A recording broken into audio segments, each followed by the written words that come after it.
It is 6:0, almost 6:09. You good to go, Clint? Yep. All right. Are we rolling? They're ready. Okay, we'll go ahead and call our meeting to order. Wednesday, October 8th, 2025, Depoe Bay Planning Commission meeting. Carla, would you please call the roll and establish quorum? Watkins. Here. Moreland. Here. Whitmire. Here. Sherman. Here. Greeley. Here. We have a quorum. Thank you. Do we have any announcements?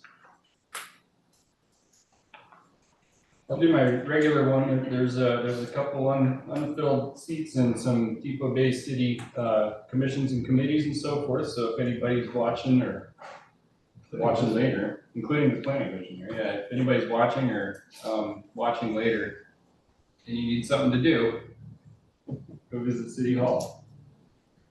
What are the committees and commissions? I think there was the Salmon Enhancement Committee and the Energy Committee. Yeah, Green Committee is one opening, Planning Commission is one opening. And there's a Parks Commission opening. Oh, And- I think and urban renewal as well. the flyer might need to be updated. About some of these. Okay, yeah, there's tons of stuff to do.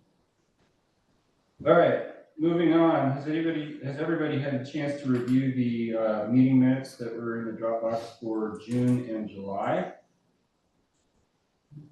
Has anybody noted any errors or omissions in those minutes? No. I did look through them. I didn't see anything out of sorts in there. I didn't proofread for typos like Judy used to do, but it looked pretty good to me. Chair will entertain a motion to. I'll move, approve the minutes for both meetings. And I second that. Motion is made and seconded. If there's no further discussion, Carla, would you please take the roll? Watkins. Moreland. Yes. Whitmire. Yes. Sherman. Aye. Greeley. Yes. Motion passed. Okay, that's good on the minutes. Does not appear that we have any public hearings on the agenda. So we'll move straight on to unfinished business, and we've got, I believe, a fresh update on Senate Bill 1537, the City of Depoe Bay's exception requests. Yes. And please, Creed, if you fill us in. Yes, thanks. Good evening, commissioners. In a work session on August 13th of this year, the Planning Commission conducted a work session regarding Senate Bill 1537 and its implications for Depoe Bay. I shared that I was in the process of preparing a request for relief or exemption from provisions of the new law that require jurisdictions to automatically approve numerous adjustments to their development and design standards for new housing construction projects. The law is implemented and enforced by the Housing Accountability and Production Office, known as HAPO, which is a cooperative between the Oregon Department of Land Conservation and Development and the State Department of Consumer and Business Services, Building Codes Division.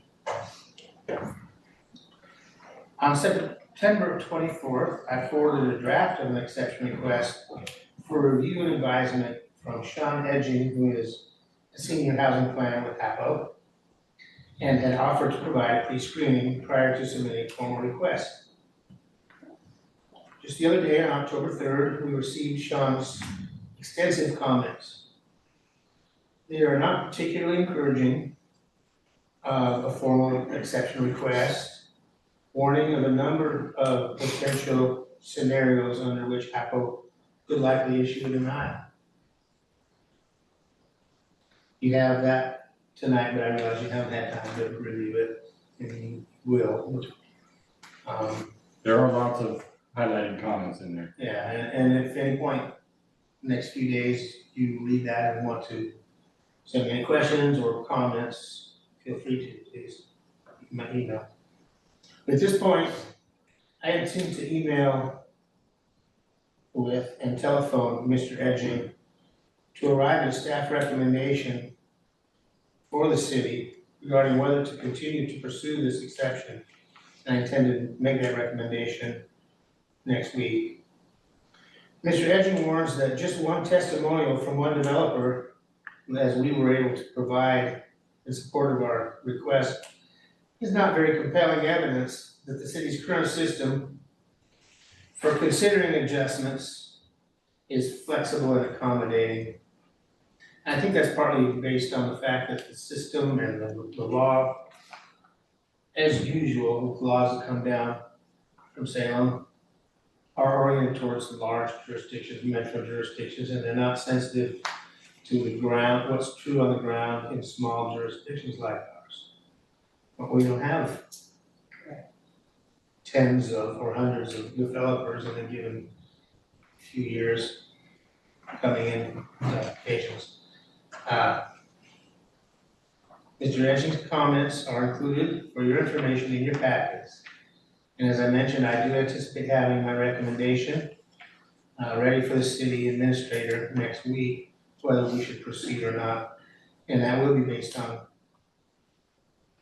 I'll give some specific responses to what his comments, and we'll talk about it, and I'll get a sense from him and probably also from our field representative, Brett Estes with the LCD. So that's the latest on that. It doesn't look super rosy.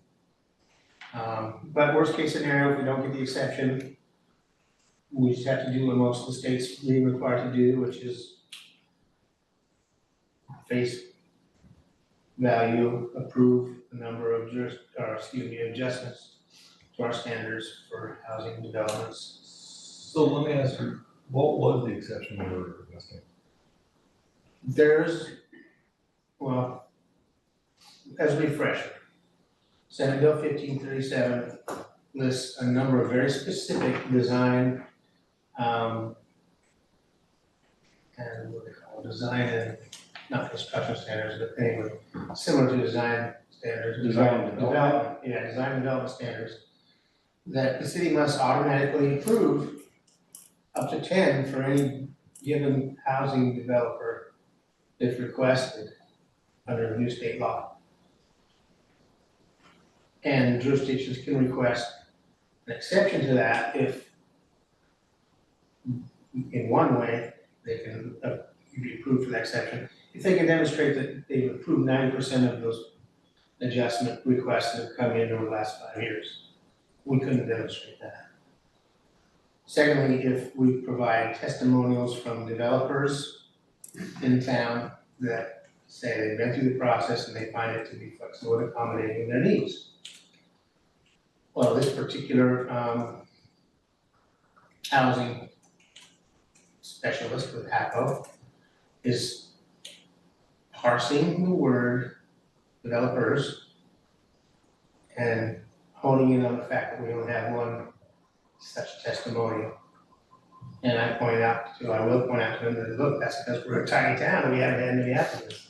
And the one other applicant we had, you know, his application was justifiably denied. So. Developers meaning not just one house, but neighborhoods and. Anybody that tried to do housing in town. Anybody, whether it's one or, 800, no, 400, 400 in the hills, 160 some in Wales. So, I think that there's a bit of bias against small communities in the way that they're evaluating these requests, but at the same time,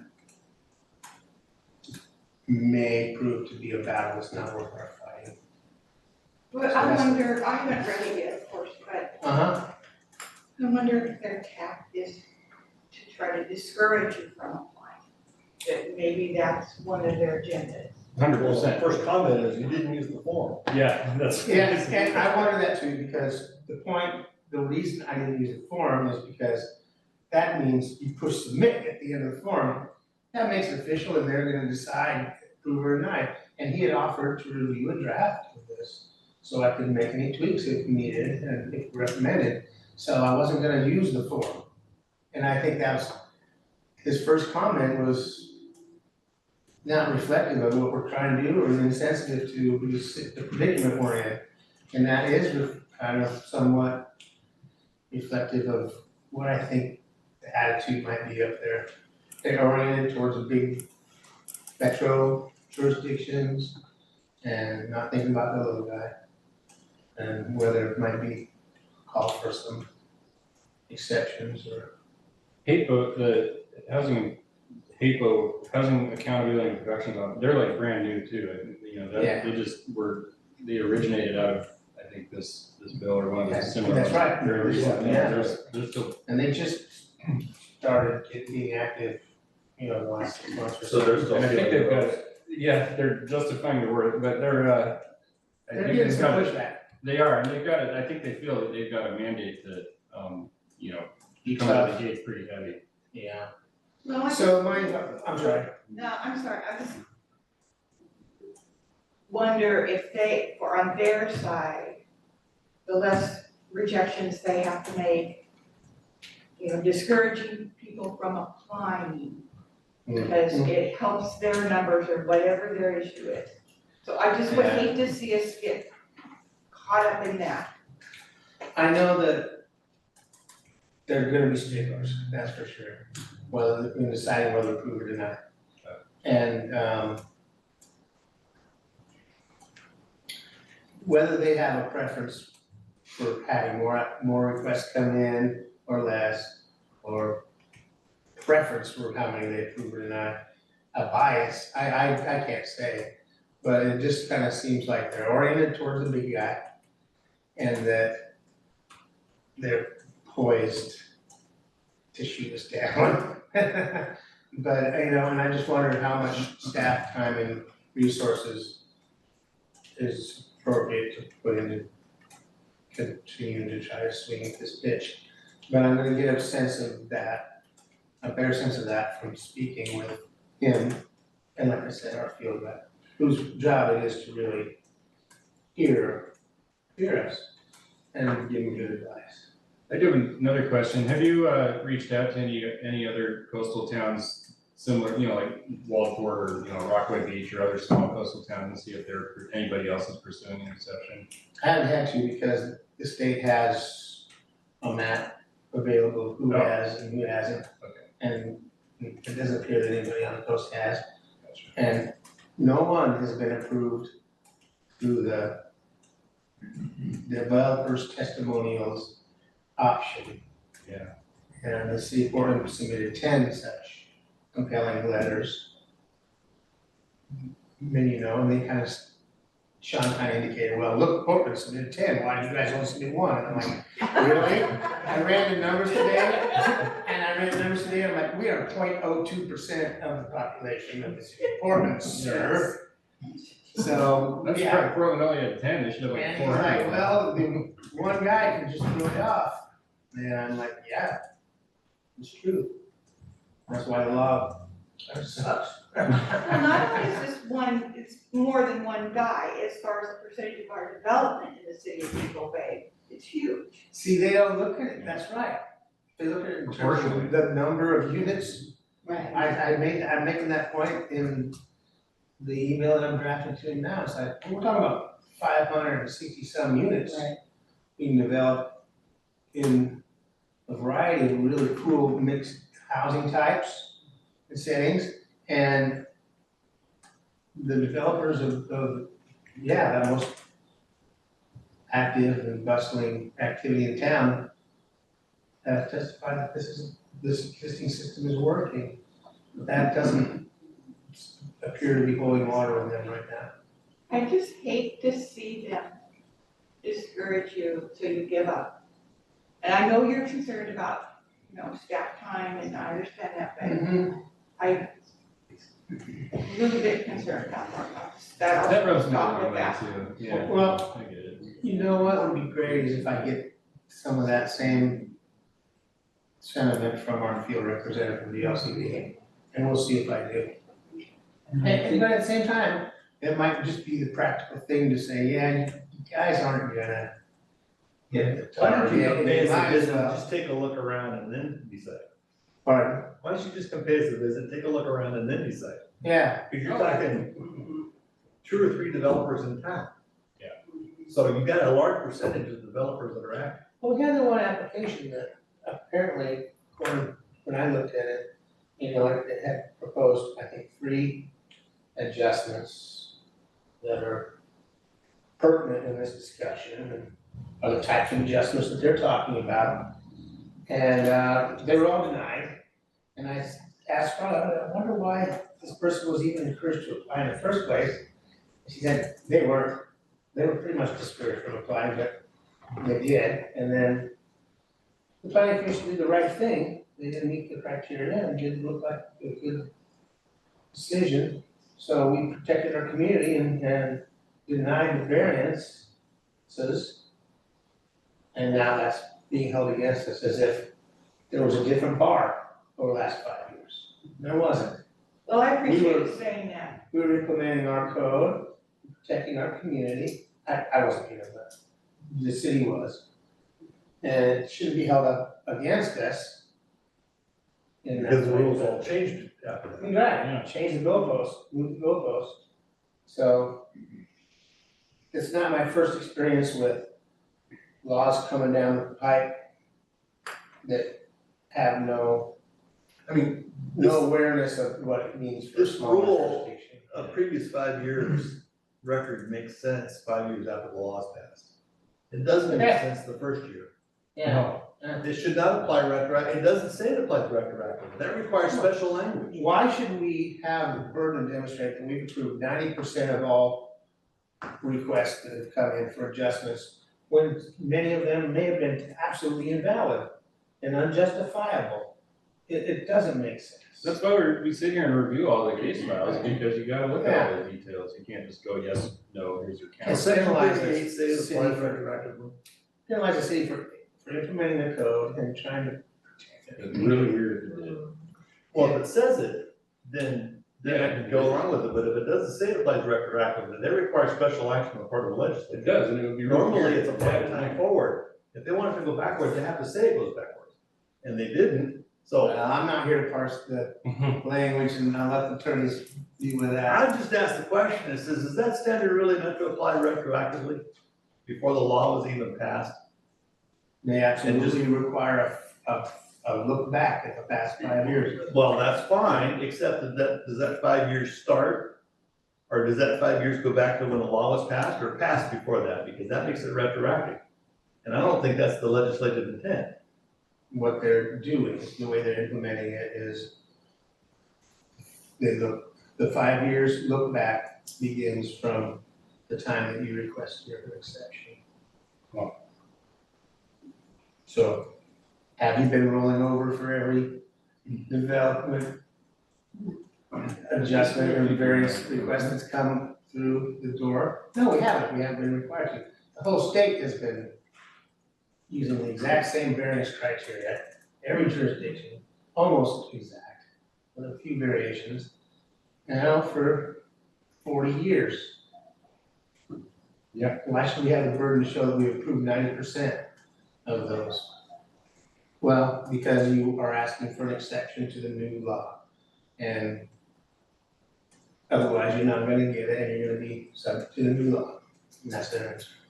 Well, let's hope our DLCD right. Oh, that is an optional. I think that the hope is pretty small glimmer, and that will probably result, or we'll probably conclude to give up on this. However, I'm not reaching that conclusion, and I'm certainly willing to do plenty more work if they think that we can get there. So that's the update on that. If you have any more questions. I have just one question. When their decision is made, whatever it is that set in stone? Is there a chance to appeal that or to, look at it the next year? Is there any kind of process in that? Those are good questions. I believe that there's an appeal process in the near term. And is there an opportunity to kind of reapply Exactly. down the road? Yeah. I'll ask those questions. I know that most of this law is set to sunset in 2032. So it's not a forever thing right now unless Until that 2032 comes around and extended. they extend it. Yeah, and it was extended. But for now, So it's an interesting little wrinkle that it's temporary in that manner. So here's another question. Have we actually been asked to make any automatic adjustments? Have we, has that Oh, no. come up? No. I don't know how many, beyond Chris, we've got fairly small I mean, theoretically, scale developers in town. I don't know how many are privy to the law, nor, honestly, they do have to, there are specific qualifications that a development must meet, and I think that there's some affordability. is it just housing? It's only housing, but it's not every single housing development. They have some criteria they have to meet in order to qualify, and I haven't memorized those. Yeah, because the only contentious variations or variances that I recall, we approved all of the objections of neighbors. Yeah. And, at the development down the road here. And so I don't, Was Scott, as you recall, Scott was around for Bratland, I don't believe so, no. it was about 2003 maybe, Bratland, Yeah, I think. well, So that was no, one particular it would have application. been I know there was right one when, over on right when Kit was North first Point, hired, but that wouldn't so apply anyway, because that's in the coastal 2022. overlay zone. Pardon? I know there was one controversial one over on North Point, but that wouldn't apply anyway, because that was in the coastal overlay zone. No, this was, I believe, the first application that we had after the commercial C1 design guidelines were adopted. And it was a housing project on Highway 101. That's. And the they case I applied was for, wondering about, yeah. I don't know, was it A 8 or number. 9 variances? That's the one I was Yeah. thinking, it was 9 variances. Yeah. They had that was when Kit Fox was here, and I remember that one. That one just, they said, this is our best attempt at maximizing the amount of revenue we can get off this acreage here, and so this is too many variances. Yeah, and, yeah. Turn the building around, get the parking lot going, there's a lot of issues with that. What is our approved percentage right now? Depending on how many, it looks like it's about 70%. But that's because we had 9-ish, and now these are the types of adjustments that are specific, called out by the law. And they're very specific. We had 9-ish, and we approved 6 out of it, and 3 that were denied were the one out. That's the law. Just through the monkey wrench in the whole works. So, protecting our livability and implementing our code is, we're being penalized for that in a manner. But the fact is, most of the state's gonna have to bite the bullet on this. Not many exceptions are being approved. And not one's been approved through the developer's testimonials yet. Whether that demonstrates any kind of bias or problem, I don't know. I don't know enough about it. Like But I can tell you, we're not the only jurisdiction that's frustrated, and they are getting pushback. I mean, I sat in on a meeting with Depoe and TLCD. I mean, if the goal is cheaper housing, this doesn't do it. So they're solving the wrong problem. And whenever they solve the wrong problem, there's gonna be pushback. So Okay, that's what I have for you as an update on that one. So what are you gonna tell us about a meeting with, Pardon me? you started to talk about the Harpo meeting and the Harpo meeting? I'm intending to email him, I'm drafting an email to him, responding to his comments and kind of pointing out the concerns that we have, and really just basically saying, all right, are you saying we should give it up or not? And so I expect that I'll get that out the door early next week and a response next week. And I'll have a report for you at the next meeting. And if you're curious, in the interim, email me, call me, come by, and we can talk about it. yeah, I think if everybody gets a chance to look through the comments thoroughly, there's a lot of them in there for sure. Well, I've looked through some of them, I don't think it's on, but Yeah. It's, A little snarky. it's a little certain. yeah. It's not more work than I'm willing to do if I feel like it's gonna be not futile. All right. Are we, If that wraps that one up, unless folks have more questions on that. we good on this one for now? Okay. Thank you, Creed. Moving on then to, we don't have any other unfinished business at the topic, right? No. New business, whale watch plan development, request for time extension for phase 2. I believe we can probably start off with the city planner report and maybe get some Yeah. input from the developer. If you would please. Yeah. As we mentioned, just today, we received a little more supplemental information from the applicant detailing kind of a chronology of their adventures with the regulating agencies, dealing with cultural and natural resources on the site. So, as you know, the whale watch plan development was approved in 2017.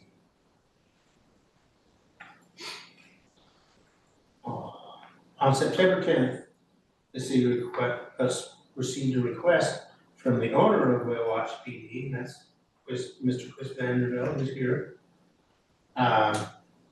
for a 3-year extension for completing phase 2 improvements, streets and utilities.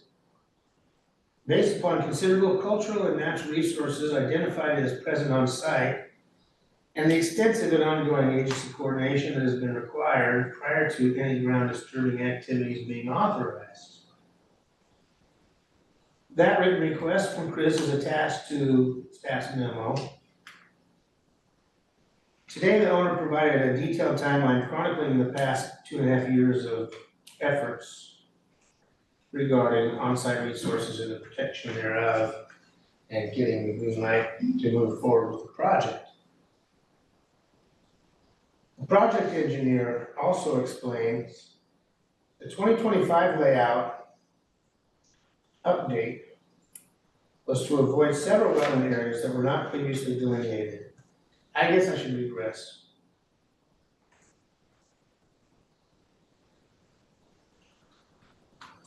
There was a 2023 phasing plan that was adopted as an amendment to the 2017 approval. That decision required phase 2 improvements to be completed by December 2025.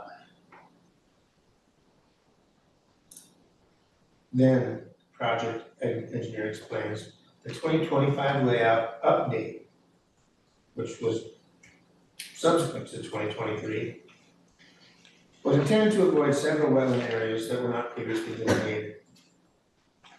The reduction of impervious services and preservation of the forested wetlands in the redesign allowed us to replace a large detention pond with longer biofiltration swale for stormwater management. At the bottom of page 2, you can see what's currently in place for a phasing plan, and it requires phase 2 improvements to be substantially completed by 2025. The applicant's request is to extend that to December 2028. Like I did that, I didn't recall it right off my head. As I said, there's some interesting details about why and what led to that in this supplemental information today. There's also a phasing plan attached to your to the memo that demonstrates which phases are configured in which manner. And then there's a preliminary site grading plan from 2023 and the later subsequent 2025 plan, which was designed to avoid and reduce impacts to wetlands. So that's basically why you have the request before you, because it's taking a while to get through the system. And it's gonna take a bit more. I understand that the applicant is available tonight in case commissioners have questions of him. Once any questions are answered, the planning commission should discuss the applicant's request if desired and call for a motion and vote on the requested extension. Again, attachments to the memo include attachment A is applicant's written request for the extension. Attachment B is the current phasing map, which is not subject to change, it just shows the layout of the phases. Attachment C was the former grading plan from 2024, and attachment D is the 2025 grading plan, which minimizes impacts to wetlands. And also demonstrates the location of extensive wetland resources on site. So that pretty much concludes my presentation on that. If you have questions for me, I'd be happy to take them, otherwise, if you have questions for Chris. Question on interpretation of these charts.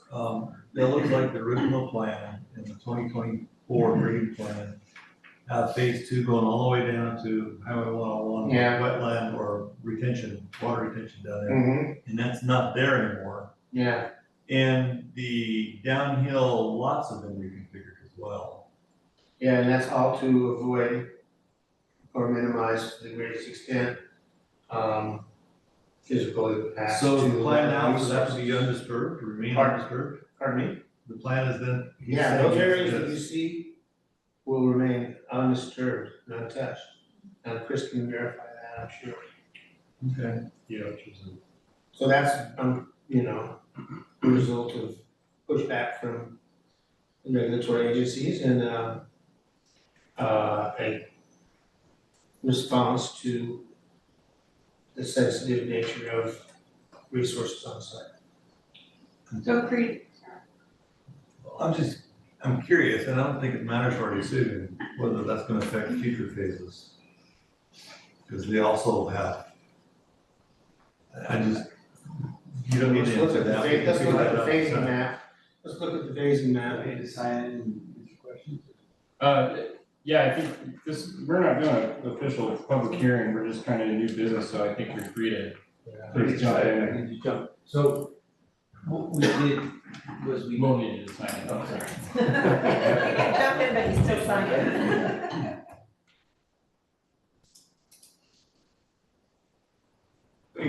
Phase 4, 6, and 8 are the question, and then, are they not wetlands too, or is that just, are they also, they may not be affected?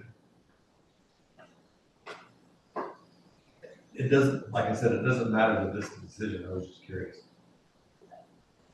The plan was for the whole site. Yeah, so Chris Vanderbilt, Bend, Oregon, Skyline Drive, developer, Depoe Hills community, and Whale Watch is part of that. When we took it over, this history, guy from California had it, we bought it from him during COVID, so it was 21 or 20. And we started doing extensive research on our own. We got the permission, we got the amendment in, we got the amendment and approval to extend it a couple of years so we can get through everything. Some of the conditions of approval were make sure that DEQ do a updated wetland study, work with SHPO on the historic preservation stuff, and or Army Corps of Engineers. Those agencies aren't always easy to get a hold of. We finally got a hold of through all of it. That's that chronological time period. What we noticed, and what we said from the beginning, we don't want to get in and take down trees and wetlands that we think belong there. We did the same thing at the development in Tetherow. We kept so much open space and natural resources because I think it enhances the community. And we were able with, thank goodness, our engineer from Parametrics has the same philosophy we do, and he was able to come in and look at it and say, okay, let's adjust, move the lots, move the streets. We don't have to move the main entrance, which is in to answer your question, phase 2 or 3 or 4, the main entrance is supposed to come directly across from World Mart. We'll have to move it a little further north to where that existing old logging road goes in. Yep. That'll be the main entrance, so we won't get into, well, I learned a tremendous amount about wetlands that I didn't know, but we have different types of wetlands, and there's one that's an area of significant resources, and that's the biggest thing. I think we call it RSEC or something, area of significant concern, and that's when trees are over a certain size and the wetlands are different areas, different flows. You just don't want to mess with it. So most of the stuff on 101 is just not going to get touched. We're going to turn it into a sort of a beautiful walking, in the dry areas that we mapped it all out. It was never mapped out like that before. We mapped it all out, so we could put a path or a bridge through some of it, so people could actually see the wetlands and see what the natural coastal environment should look like, and then have the houses tucked in behind it. So that was with the DEQ and Corps of Engineers. Now, Corps of Engineers, we finally, so everyone knows, we finally got the permits accepted, their input permit. That was last week and the week before. They've asked for payment now. It's the first time they've asked for application payment, but okay, now we're making progress. Yesterday. So the final one yesterday. And then Army Corps of Engineers said this is not in our jurisdiction, so they're out, which is good. So we did with DSL, DEQ, and SHPO. And SHPO's done their thing. We don't want to put too much on those maps. I think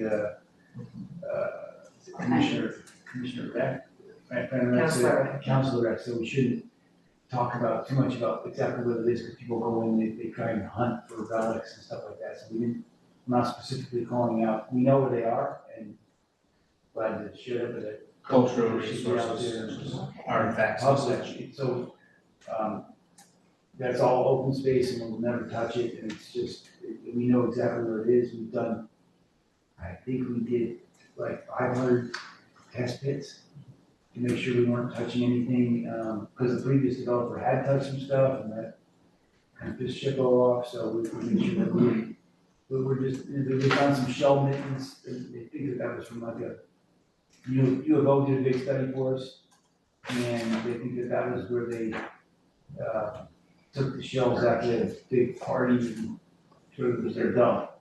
But that's what they think. So in long story short, that's where we came to, and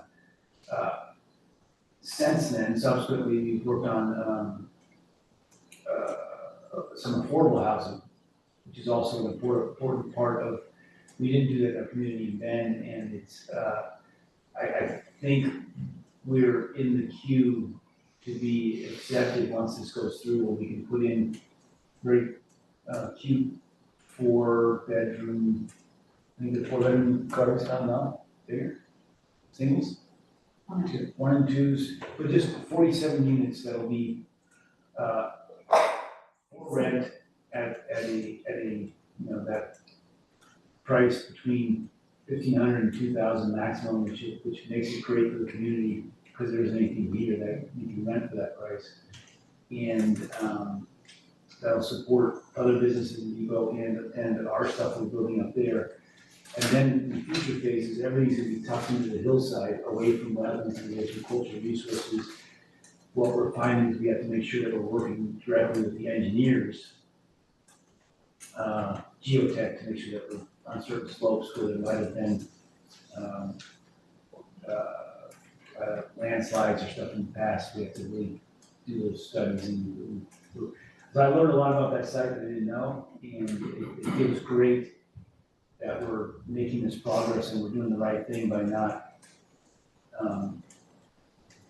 by avoiding all of the areas of significant concern and resources. There's some big trees, there's some beautiful trees there, and there's some great little flow areas. The only thing you'll see, there's a lower lying area. It's where the stormwater drainage pond will come. I think there's 3 or 4 outlets underneath the highway that go to the ocean from that wetland area. And we're gonna keep those and have cleaning ponds where the stormwater would go in, flow over into another pond, and then eventually go to the ocean. So that's the work we've been doing, and I'm pretty proud of the fact that we were able to keep our lot counts relatively similar. What we will lose, just so everyone is clear, I don't know the exact impact of it, but we're gonna lose a lot of the commercial and the parking areas that were there. So that is gonna be some of what we'll discuss in the future. How much parking can you get? I think that some of the original plans were accepted with parking, a lot of parking on 101, which I don't think that we want anyway, so we're trying to figure that out too. But that'll be, I think that'll be in phase 3, 4, 5. So right now we're just trying to get to that phase 2. Couple of questions. Yep.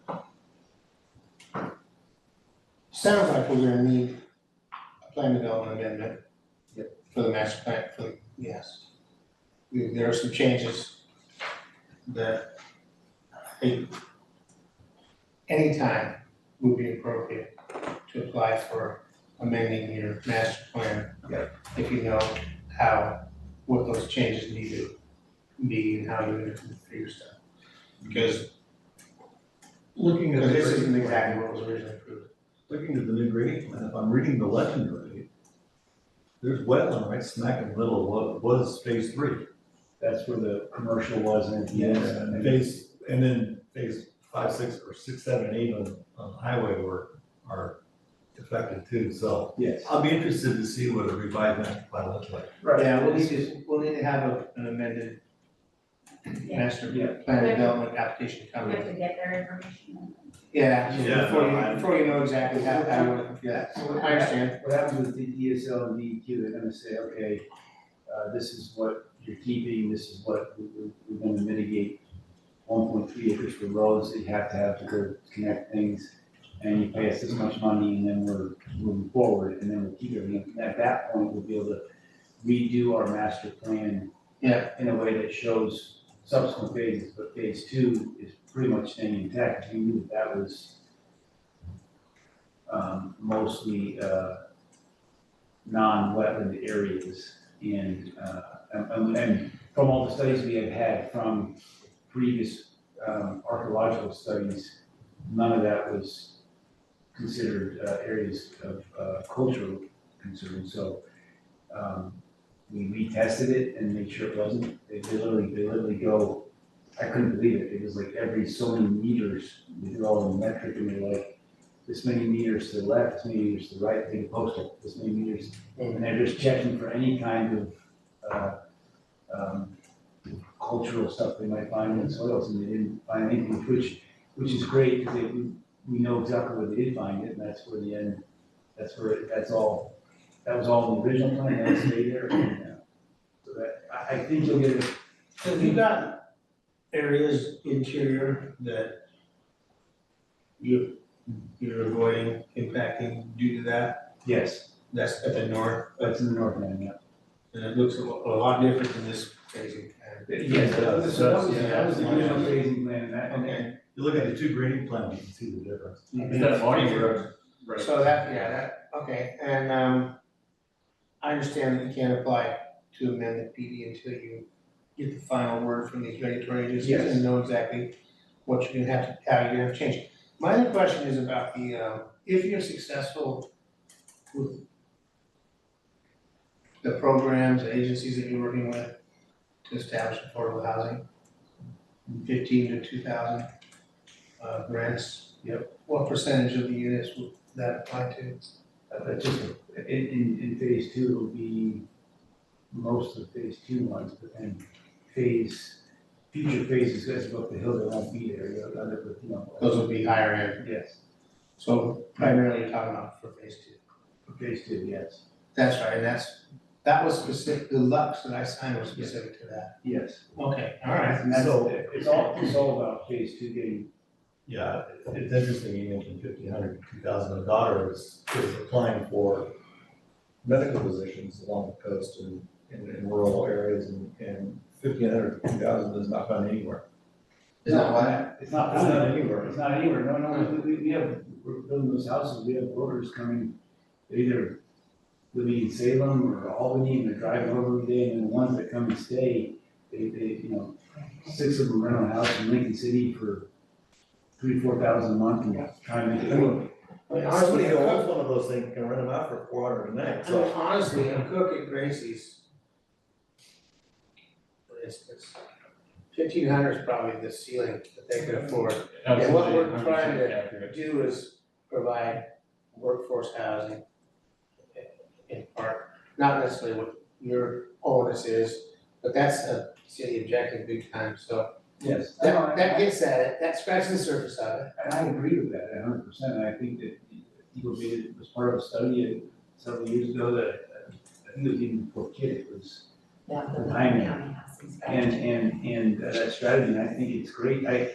As a developer, as developers, we look back and, you know, we built this beautiful community in Bend, Oregon, and, you know, half of our staff either is driving in from way far away, and it's like, why didn't we? I wasn't the original developer, I got in and became sort of developer by default to those and to finish the community.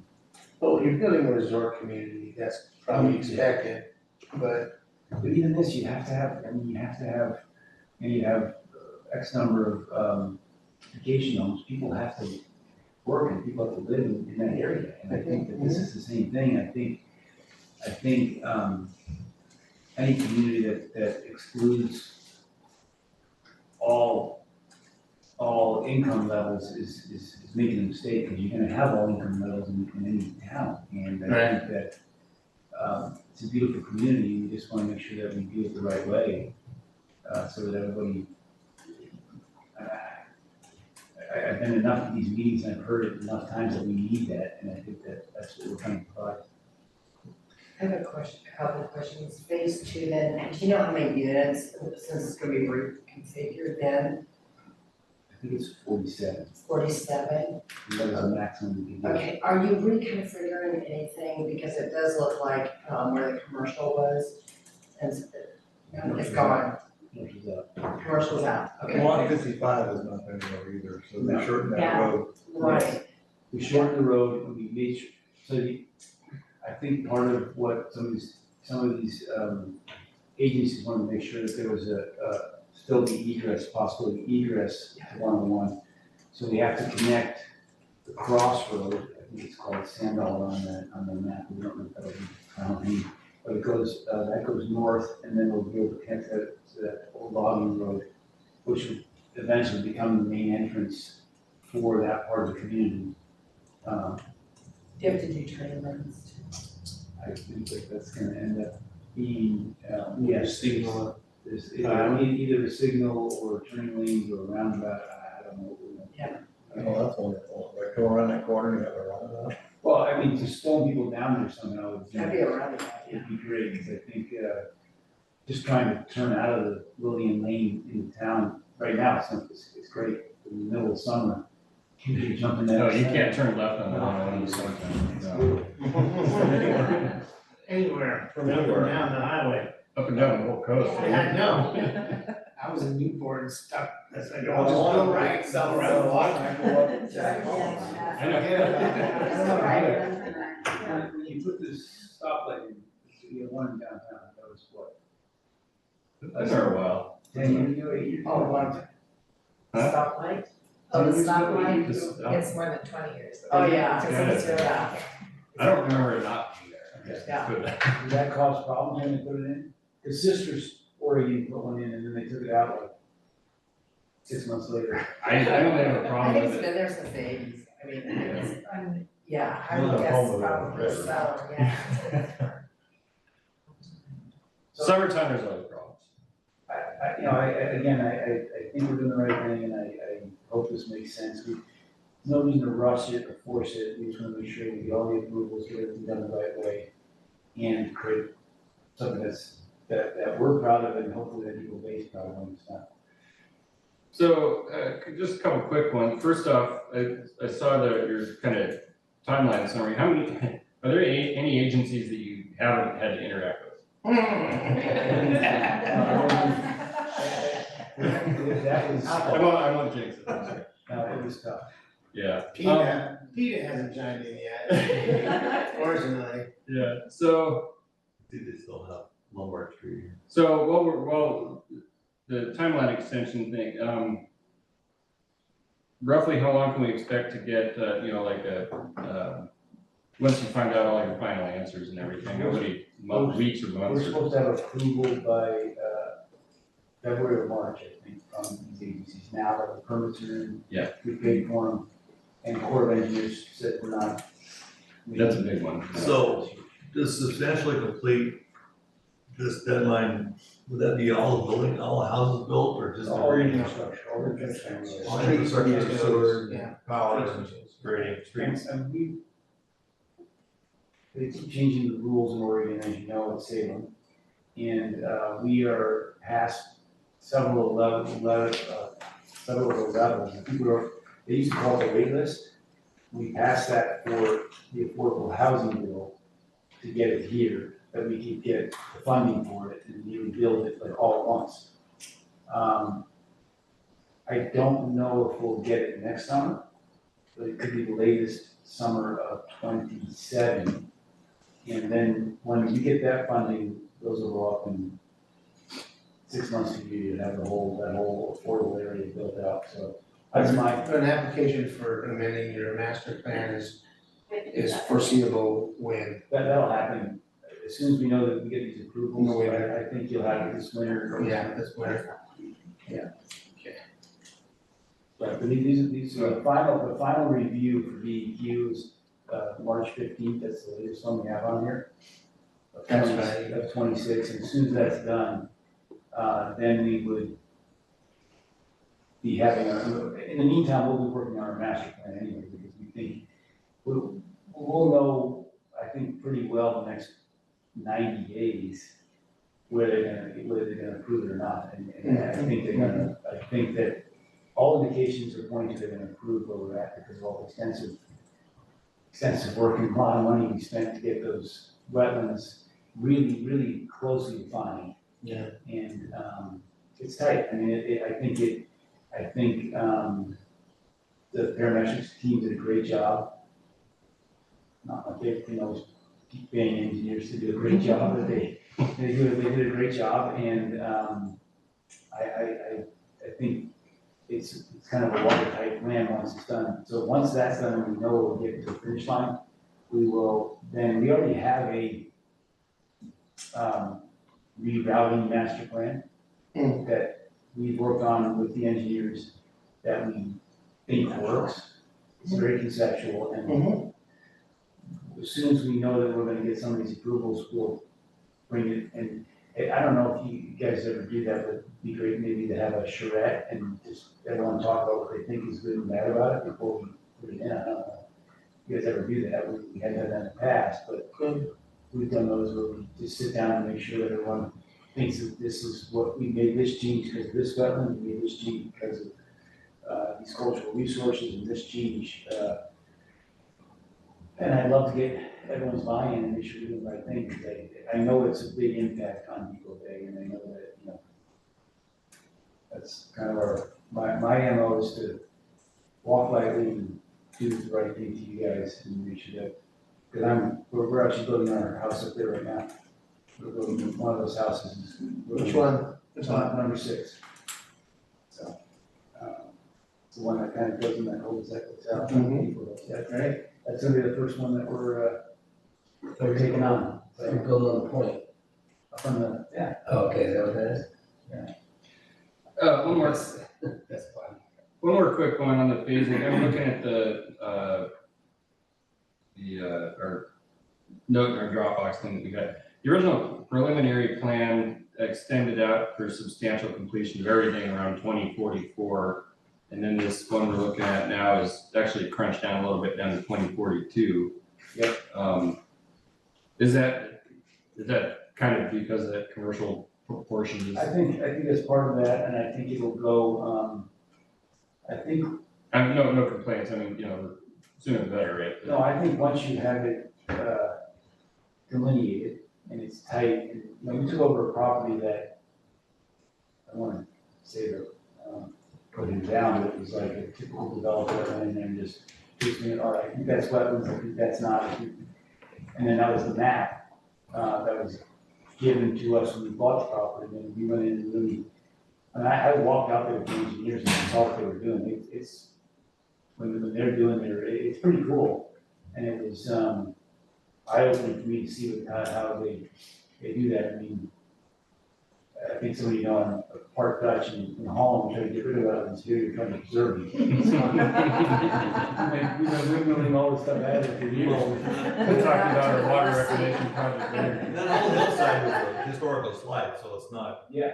It's not really rock yet. No, but it is, but I really think that, to answer your question, yes, I think we're compressing a little bit, but I think when you can get funding from the state to say, okay, we can do 47 affordable houses here, and here's your money, go do it. Just so everybody knows, that's profitable on the upside, a little bit in the beginning, but you don't make a lot of money off the rent. It's compressed rent, so you're literally maintaining that.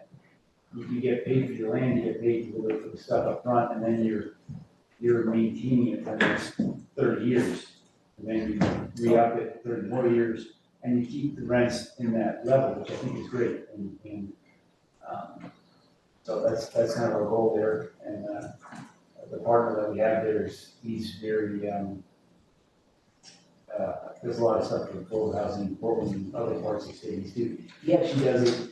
What I like about him is he's doing it in Burns, he's doing it in Grants Pass, he's doing it in the third one. Some smaller areas where most affordable housing doesn't work, but still he's making it work. Unrelated to this application, one thing that we have to be careful of is make sure we don't become the service housing for the whole county. Oh, I don't think we're in any danger of that. Halfway between Lincoln City and Newport, I can see it happening. A lot of 500,000 plus properties in town. No, I think 1.5, 3 million. And I don't think there's any danger of being overrun by low income I think or the moderate income housing. What we're gonna do with our CCRs is, it's gonna be a new thing for the two of us. How do you control how everything looks and feels in that community? And what controls can be put in place with the HOA? And I think we have some good ideas, and we'll see how that. 30-day minimum lease. No, I think that's all regulated by the state. They'll have it's all 30, those are all 30, those are all long-term rentals, nothing short-term down there. The whole PD. The only one, The whole PD. phase one has like, those 16 apartment units. Some are on the other side of Lillian, is that right? Yeah, it's just that one area that's been approved already. And, we're not putting those 16 condos or apartments in until we have this wetlands thing, because around it, you have to put that road in. That's one of the mitigating things, you put the road through the wetlands and you pay credits and they put it somewhere else. And it's only an acre or two, the whole thing, so it's pretty good. Okay, any other questions for city planner or the applicant, or? So we're being asked to approve an extension. I believe so. And what's the specific timeline we're, December 2028. December 2028. Giving us 3 years, like I said, and if we get off that wait list and Oregon approves the housing, we might even have the housing built by then. We'll have the infrastructure. As soon as we get the approvals from these agencies, we will start the infrastructure next spring, probably be done in the next 2 years, but I don't wanna, you never know it. to be fair, I think when we looked at that whale watch, the color drawing there a few years ago, I think by the time you get your approval, it'll have been nearly 3 years since we looked at it. Well, and you actually made the same comment then, can you actually get it done that fast? And we thought we could, but you just don't know how long it takes to go. So we're also looking at phase 2. Yeah, should we be With the looking at modified. the implications for future phases? Well, let's I would go, when we go ahead and extend it to 2028, that, and it's only phase 2, and it's only per this last grading plan. and then nothing else happens until we see a modified master plan. That's it. That's perfect. That's the intention, that's our intention as well. We want to get it to you and then, By nothing else happens, you mean? Nothing else happens. This plan is what's drawn, what's done, and anything outside this grading plan is on the ground is a violation of our agreement. So I, because they've shrunk phase two. It's now shorter north-south than it was. They've got most of the original stuff in there, but they don't have the stuff down on the highway, so I think they've done the replanning for phase two. Let's give them that and give them 3 years to do that. But other phases, and apparently I guess phase one doesn't require any modification, so that's. phase one's finished. Phase one's finished, okay, so 3, 4, 5, 6, 7, and So, maybe. yeah, so these timelines for phases 3, et cetera, this is for phase 3, you don't feel there's any need to modify that? Well, I mean, that phase 3 is gonna be done before phase 2. No, we have to get, I think the phase three, it's a good one. What we'll do is we'll end up, when we get the master plan amendment in, we'll be asking for those specific Adjustments to each of those subsequent If phases. we don't have an idea, exactly where we can put the That makes roads sense. and stuff. And That I makes think to your point, until we have that, it's kind of a futile effort I to mean, sit here and say, yes. We got it on the ground, we gotta revise the master plan, so let's do that. They've done that for phase 2. Let's give them that, let's wait for the rest of it, and then we'll figure out the schedules for the rest of it when we get that.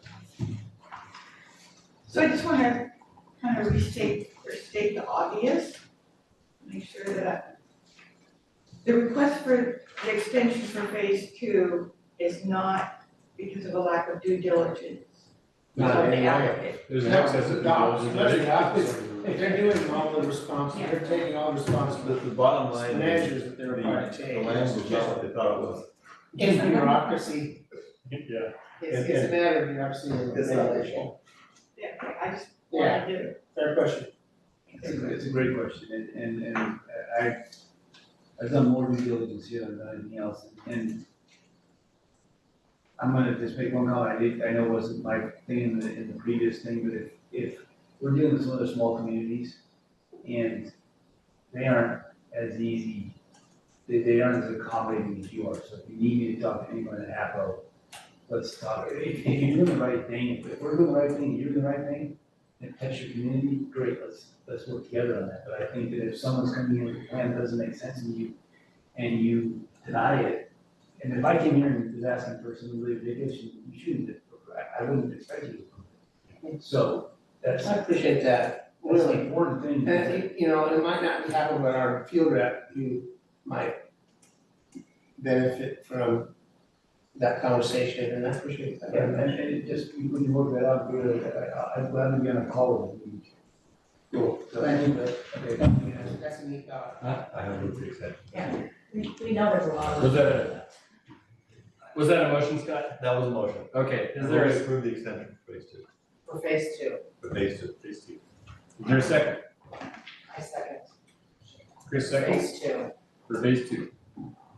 Any further discussion?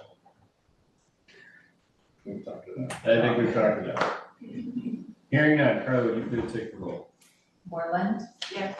Whitmire, Yes. Sherman. Aye. Greeley. Yes. Watkins. Yes. Motion That was passes. a random order. That's what you're supposed to do. She jumps on up sometimes. I went for, Oh, was it Albert? No, no, switch it where you start. I'll switch it up. Oh, Thank you. Ah, Don't do any advertising, this is the best time of year to come here, that was a beautiful day today. Yeah. Oh, man. Yeah. a couple days And ago. all the tourists come in the summer. I try to discourage people from coming here all the Hey, time. rainy season starts 2 weeks after Labor Day, don't you know that? All right, it's been a month of beautiful weather, man. Very little breeze and really nice temperatures. Sure been down. Thank you all. Hi, Thank you. Oil was up, Why? a lot. Yeah, Lincoln City. And then on the way to Depoe. Yeah, it's And just around the Yeah, corner. Lincoln City is a disaster. Yeah. Well, this is a wreck. We went to Newport and had it. just knew I'm gonna miss my window for getting the dog to the beach. It's like, I gotta get it done. All right. Now the beach will still be there. Oh, what's your surprise? That's right. But I have a puppy dog, I knew puppy dog. Is that what it is? See, Okay. he was yipping in the background and I Yes. thought you could hear him. Yeah. And I was like, I didn't wanna tell anybody because, you know, I lost my other dog, it was only a couple months and it was a heartbreaker. And then I got another pup and I knew that all these ladies in City Hall would be excited about it. So I wanted to bring it in on Friday, she figured, I knew she would, she doesn't miss a beat. I knew, but I kept it quiet. Yeah. I did. So yeah, I have a nice, cute puppy dog, he's a border collie lab mix. Oh. I thought he was a lab pup, so I didn't know what I was signing up for. So Border you got a collie. smart, hyperactive dog. Emphasis on the hyperactive. No, he's smart too. He's sweet and he's great. I've never had a dog want to stick right next to me as much, which is That's the calling. nice. They're hurting you. Yeah, right. Nipping in my, he is nipping in my heels. He's hurting you. That probably reminded me of cattle. I can understand that with my size. Border collie, they'll hurt anything. I look like a big heifer. All right, What's his order. Okay, all right. What's his name? And then I'll shut up. Ziggy. Ziggy? He's Okay. cute. He is cute. Okay, sorry. I love puppies too. No public comments. City council liaison report, anybody go? Or anybody been summoned? I went last night. Yeah. Anything pertinent to planning commission? Oh, did they do the, lighting ordinance, or, I left before. They did, maybe I should share. Go ahead. please? The lighting ordinance, I mean, I guess this will be part of my plan report, but we can just call this the beginning of that if you like. Yep. Bill Masala had a number of observations, suggestions, and desired changes. And the city council received those and agreed that those should be referred back to the planning commission for further consideration.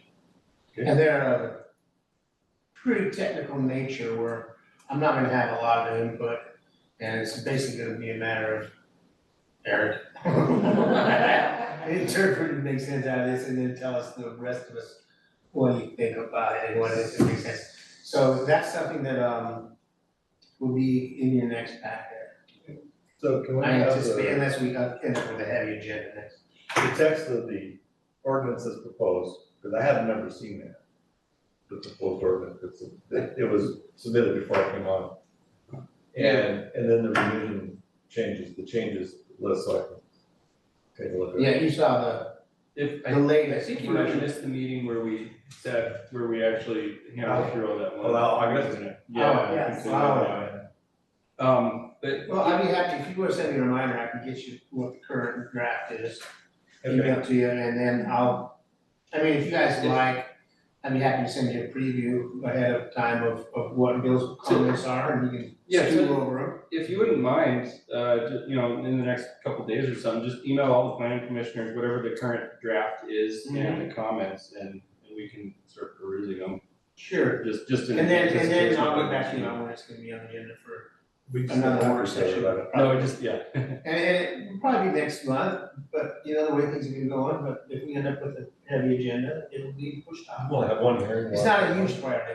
Now, there was a related I don't know how many are. Complaint. Administratively. from folks on South Point.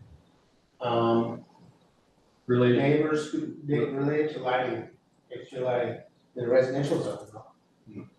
Where we don't have, and just outside of the CSO, the coastal shore that over there, where we don't have standards really to address, was reported as a strobe light coming on and off intermittently and shining directly into people's homes, over on Pine Court. And after the city council meeting last night, the mayor and the city administrator went and observed, and it's determined it's a motion sensor light. It's not much, if any, brighter than some of the house lights that are in that neighborhood. It's not shining directly in anyone's homes. So it doesn't appear to qualify as a nuisance or a problem currently. But there were neighbors here that wanted to talk about it. And we're pressing for that ordinance to be adopted, and I think that this, the ordinance has been identified as a non-priority right now, until it comes back to you and is considered for some tweaking. But the city's existing nuisance ordinance needs work, and everybody knows it. Yeah.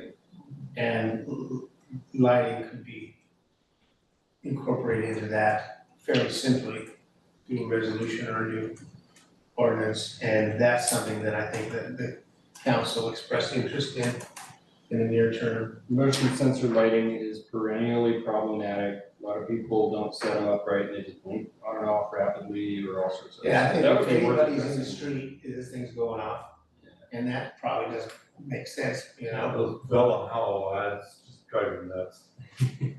So, yeah, thank you for asking about the lighting. That's the status of that. And let's morph that right into city planner reports if you wouldn't mind. Look to, although I didn't print it out. The only thing that I really wanted to cover from that, beyond answering any questions, is the fact that when I was hired,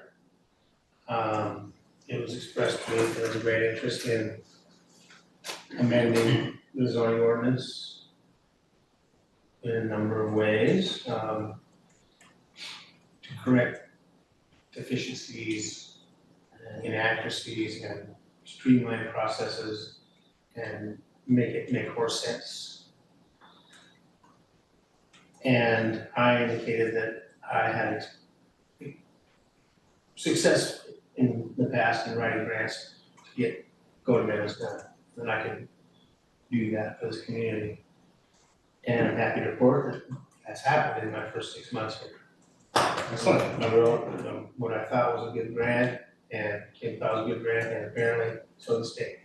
And we got approved for an audit of our code to identify obstacles to development, and this is very much thanks to the state's emphasis on housing. However, it's an opportunity to make sure we're consistent with new housing law, and also make some changes, much needed changes that we can throw in, the city could throw in a few bucks from their own budget. So this effort is comprehensive and there's a lot of good, so. When does that process start then? Is it? I think by January or Does the February city next have year, to engage with some? consulting, there will be Consulting. consultant. Yeah. Yeah, that's the approach that we opted. We could have asked for a direct loan and a bunch of money for me to do all the work. And That's a lot of work. That's a lot of work, 'cause each chapter is significant. Yeah. And we're not gonna go through chapter by chapter in this particular effort probably, but it's definitely a lot of work. And also the audit to determine obstacles to housing and to try to streamline the development process. There are others who are better suited to that than myself, consultants who are housing specialists and that kind of thing. So it would be beneficial to us to have partners to work with. I would be the manager of the project. Final editorial input and oversight. However, and we will also have input regarding consultant selection. But none of that's starting right away. And I don't have the schedule memorized at the moment, but it seems to me that it was towards the first of the year when we would have consultants selected and getting the ball rolling. Is that a 2026, 2027, or Well, it's what did I read? a fiscal it's for the fiscal year 25, 27. Yeah. But as far as when it's required to be wrapped up, it may not. It probably has to be wrapped up by the end of the biennium. Okay. I can't recall at the moment. I'll know a lot more soon, because I wrote them back, say, hey, great, thanks for the news, let's talk about selecting consultants, and they said, hold your horses, slow down, we'll get there. I said, okay. Congratulations, well done. Thank you very much. It happened to coincide with my 6-month 6-month performance anniversary. review Oh. and to step up, so that's convenient. I can't believe you've been here 6 months. I know. I can't believe we've had one planner for 6 months. Yeah. Oh, I know. We've had a few. Rick and I have been through a few. You know, sometimes. you were talking about this plan development, when it was produced, that was 3 planners ago. 4 planners ago. At least. There was one guy we had for a little while. Yeah. Well, you have a dog now, you have to. So this is interesting, Okay. the draft ordinance is attached to the email, but it won't come up. What's that? The draft ordinance for the lighting is, I still have the September email, but the draft document Won't open. attached to it won't open. Well, I have a note to get this to you, Yeah, that's, a fresh one. Bill's comments. So I guess they I can. think I sent it to you folks when I sent the city council agenda Oh, is it in that too? Okay. for this last night's meeting. I think I attached the draft ordinance for you. Probably not Bill's comments. Okay. No, Bill's comments came in after the fact. Yeah. Those were actually handed out at the meeting. Okay. Or just prior to the meeting. All right, anything else for, city staff to report? Nothing from me, but if you have any questions about my report, I'll take them. Okay. Moving on then to planning commission concerns. Chris, we'll start at your end of the table. Do you have any planning commission concerns you'd like to bring up? I was just reviewing, well, in the, going back to your report, and just agreeing, I really, because the Monroe City adopted transportation system plan, downtown revitalization strategic plan, will that be a part of what, of your working with the consultant? No, No? those are existing plans on the shelf that Okay. at my availability, I just intend to become Okay. familiar with. Okay, Yeah, those are just things that I haven't had the time to become really familiar with yet. Okay. But the priorities. Ruth, you got any planning commission concerns? I'm good today. Scott? On the rezoning thing, zoning modifications, would things like maybe looking at whether we need 4 residential zones, R1 through 4, because they're not that different. And drop that, because that's 4 chapters, you could drop into 1 or 2. And then, I mean, if that's a recommendation you'd like to make to the council, you can do that, you know. well, if you're rewriting the whole section, then you could probably look at that. I just wondered And, if you that's- know, there are The overlay. differences among those that I think some in the community will think are important. For instance, the R1, what doesn't allow. yeah. I mean, you walk around town and most of the buildings predate all the zoning laws, so you go, what zoning? Yeah, I mean, we have 5, don't we? We have 5 R residential zones, and it may be that that's redundant. That can be looked at. It's not on my, radar at the moment, but. It's just something to ask, to raise the question when the consultants around and say, you know, do we really need all these? And then, because we run into, light industrial versus commercial one, and then the whole, and the overlay system is actually kind of useful, so that's, Absolutely. but, The distinction between commercial and industrial land is important to maintain. except for building housing. on Yeah, we're that, not using it for industrial, really. Yeah, when we allow townhouses. No, that's all I have. Well, planning commission concerns. I don't have any concerns. I was kind of curious about the flag system that we put in downtown. How did that come about? And are we doing like a study or how, what's What the? type, what flag? The The little flags on the orange- poles and. The crosswalk flags, that there's a little bucket at each side. I'm not involved, I don't know. If I may. Bob might know about it, Aaron Okay, I can shed a little bit of light on this. Let me look for this email from, so I saw those things pop up a couple weeks ago or whatever, and I was like, oh, that's, Newport Farmers Market, I'm there almost every Saturday, and they have the same thing on the crosswalk, they have little flags, but now they have one of the blinking lights down there, you hit the light, it blinks and the car stop.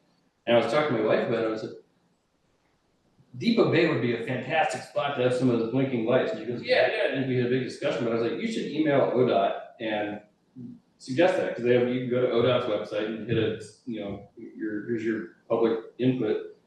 And they responded to her. That's the wrong email. There it is. I'm sorry, I zoned out. You're talking about blinking, crosswalk Yeah, lights. because the Like flag, that are along 101 in Newport, going up to Highway 20, there's 3 or 4 of them. basically the locations that have those flags would be an ideal When spot. you push the button to make it. Yeah, to get- both sides blink. Because there's a ton of people, I've almost run over, we've probably almost run over somebody in those crosswalks at some point. Anyway, so long story short, she reached out to ODOT through their Ask ODOT thing on their website and specifically asked about crosswalk signal. Yeah, they sent a lengthy response. They sent back crosswalk signal, or she sent a thing about crosswalk signals in Depoe Bay at those locations. They responded basically that it is identified as one of the sites that for crosswalk improvements in the state, but the priority of it is so far down the chain in Oregon that it's probably not going to happen. Until someone's killed. Yeah, body count will move that. There are That's definitely a intersections in That's a Portland that statute, have that are getting that on the list too, Yeah. that's the statute. So anyway, it was a very lengthy response, and basically them saying, yeah, this isn't gonna happen anytime soon from ODOT, but there's a lot of official stuff in there too that says that. You know what? So flags They're not are gonna probably the best initiate we're gonna get, no. They're not gonna initiate it, but that doesn't mean we can't push for it, apply for grants. I would get it say done, it might be worth it for the city to do. Yeah. Yeah, and then if we are doing some type of that, again, I don't know who initiated that out there, but are we following, doing some kind of study that, okay, this has been safer since we put flags in, maybe these lights would be more, more, for a better. Yeah, the flag thing gets confusing for some people. I think they're like, what are these flags here? And they just walk down the sidewalk. Well, first time I saw them, 2 guys were standing across the street, with semaphore messages. What do they say? Or all the flags went up on one side of the street, and then there's. Wow. It's Just to make people aware, You slow carry- down and there are pedestrians. Oh, you're supposed to carry them? You're supposed to carry the flag Yeah. across the street with you, Like a crossing guard. like a crossing guard at school. Yeah, like Ah. But they weren't doing the day when I came, Uh-huh. and then a car came through, Yeah. and the guys walking across without the flag. I'm like, okay, what's happening here? Well, yeah, I'm sure it's not a rule you have to use it, but it's a No, good it's- idea. It's a It's suggestion. just a Yeah. suggestion. Interesting. So that's, I don't think the city didn't put those flags up. The city did put those flags out. Okay, and ODOT is okay with that, I presume? Or do we care? Ask for free. Do we know? Okay, Not permission. Let me just. No, you're, I got no comments. I'm completely on board with that. Anything that helps keep people from getting run over and anything. Yeah. I'll forward that email to Carla and Creed if you want to pass it out from ODOT. It was a very lengthy, descriptive response that no, they're not going to do crosswalk signals in Depoe Bay anytime soon, but it was kind of interesting. So maybe that helps to shed some light. I can say though that the city, I wanna say Kim Happ, the administrative assistant, reach out to ODOT regarding, as you mentioned, based on comments from the city council. So there has been correspondence from the city to that regard. Okay. concerning the flags specifically? No, or just no, that concerning the across flashing, the Oh, flashing. Flashing lights. What gets me is the people who park over across the street and walk right down the middle, walk across the one in the middle of the intersection instead of. Yeah, those things are solar powered, so all they have to do is just stick the thing to the ground and that's it. Yeah, that's. I almost got 10 years ago, You don't have to like rip up the sidewalk. In the and car. power it. Super expensive.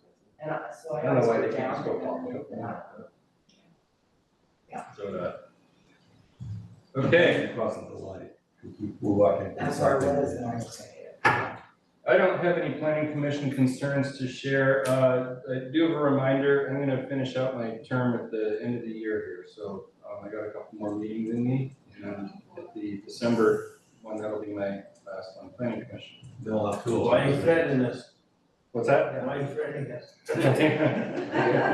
I think he's letting me know. Yeah. Just a reminder. Who's the next in seniority, that's what you like. It's not me. So you'll Not be me. attending and providing public comment, is that? Ruth is the senior planning commissioner by time duration. I know. But I am vice chair of her request, so I expect to be promoted. It's a wonderful job. Commissioners will have the opportunity to nominate.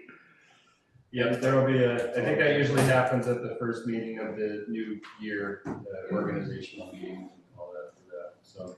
Okay, last call for any planning commission concerns or other stuff. Hearing I none. just want to say one concern, Okay, since it was brought up. How many years ago, I'm still pissed about it. ODOT wanted to do a revision on south of the bridge. I don't know if anybody remembers that. I remember hearing some rumblings about that. It was a some time. crosswalk. And this city voted it down. Really? When was that? South of the bridge? Back in time, it was probably 7-ish years ago, maybe. Okay, I We remember even hearing. had a grant for it, Oh, and the was it- city council what was voted it down. Was it What was the really? reason for Yes. it voting it down? What was the reason for it being voted? They were afraid there would be cost overruns. And that the city would have to pay for the cost overruns. But there didn't seem to be a lot of evidence. So anyway, when we talk about crosswalks. Well, we have say- we have a transportation system plan that calls for some pretty significant changes here south of the bridge, including taking away all the head-end parking and Yeah. and establishing parallel parking, which will reduce the amount of parking available. But I don't, I said I intend to become familiar with the TSP and I haven't yet. I don't know if it recommends any pedestrian related improvements south of the bridge or not. I haven't gotten that far yet. You guys might recall, I don't know. Well, I mean, maybe The some. change in the parking is an ODOT requirement, that was not a choice by the city. Oh, they don't, That's how it got adopted to the TSP. Back they don't like the random parking? Yeah, We're but backing out on the we highway. can't No make more this back, anytime no soon. more, no more backing out onto the highway. It's mayhem down there. Yeah, but guess what? You They just just said- said through Zaglin for the, Of course, they stand for that land in town too, so. that he can establish some more. But they won't already, what's the building that Ken Zaglin's redoing? Back here? Mhm. The Burlwood.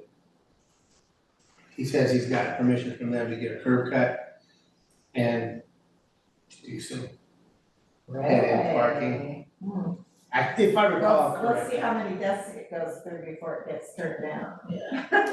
Cause that's ODOT in a nutshell, there's so many levels of, Right, it's on so many desks. different answers, yeah. Okay, What's the timing on that? Pardon? What's the timing on that? Oh, they'll need to have the parking resolved before they can open up for business with their new fish shop. No, I mean, we talked about, changing our pull-in parking. The TSP, nobody's pulled the trigger on it's an that. adopted plan by the city council, and it's whenever, if ever, the council makes it a priority.